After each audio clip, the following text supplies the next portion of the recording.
In a vaguely worded position paper that was released by CCP last month, China's foreign ministry called for a resumption of peace talks and an end to unilateral sanctions.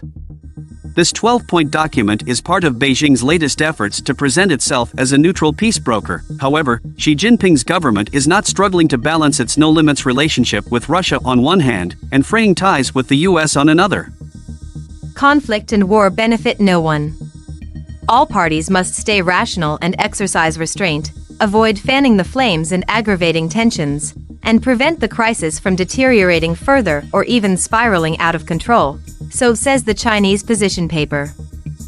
However, Beijing's claim to neutrality has been severely damaged by its refusal to acknowledge the nature of the conflict. It has so far avoided calling it an invasion and continues to extend complete diplomatic and economic support for Moscow. The meeting that took place on Monday this week was not limited to the leaders exchanging warm greetings, but it also included long duration of flattering for each other's governance styles, and it did not stop there.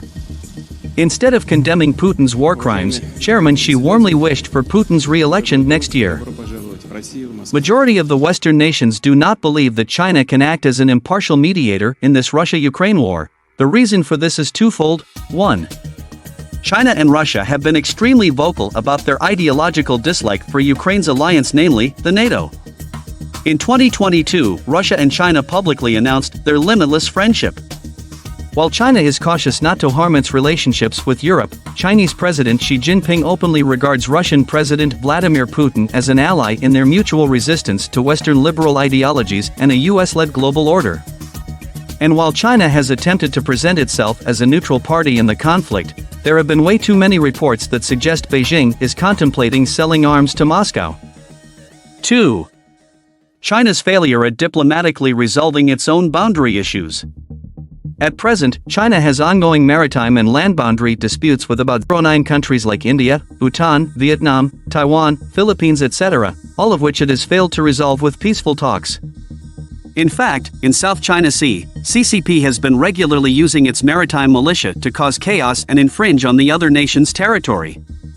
Can such a country mediate talks and restore order? It is imperative for the warring factions to promptly resume negotiations, as the ongoing escalation of violence and hostility serves no one's interest. International principles and legal precedents unequivocally stipulate that parties involved in a conflict must take measures to protect civilians and civilian infrastructure from being targeted. Furthermore, the global order is founded on international law, respect for the territorial integrity of all states, and the UN Charter. It is incumbent upon all parties to uphold these principles without any exceptions. But as China continues to diplomatically isolate itself from the rest of the world due to ideological difference and gets embroiled in multiple allegations of espionage and unprovoked violence with its neighbors, its intention of mediating the Ukraine-Russia war peacefully might end up causing more damage than ever. If you enjoy this video, please consider subscribing to our channel and clicking the bell icon to receive notifications about our latest videos.